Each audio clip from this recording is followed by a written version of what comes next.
যে পশ্চিমবঙ্গে যেভাবে ডেমোগ্রাফি চেঞ্জ হয়েছে এবং বর্ডারে যেভাবে জমি না দিয়ে অনুপ্রবেশকারীদেরকে ঢুকিয়ে ভোটার লিস্টের নাম তোলা হয়েছে, তার সঙ্গে অন্য যে বিষয়গুলো আছে সেগুলো এদের রিলেটেড নয়, যেহেতু ভোটার লিস্টের বিষয়।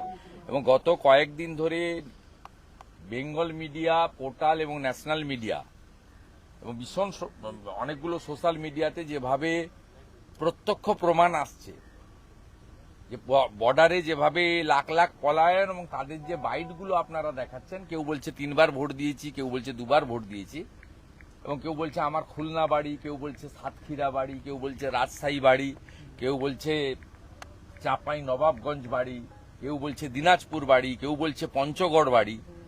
এই যে একেবারে এর থেকে বড় তো প্রমাণ নেই। হ্যাঁ, সামাজিক প্রকল্প থেকে শুরু করে সমস্ত ভোট দিয়েছে। লক্ষ্মীর ভান্ডার কেন পাচ্ছে তার উত্তর মমতা ব্যানার্জিকে দিতে হবে।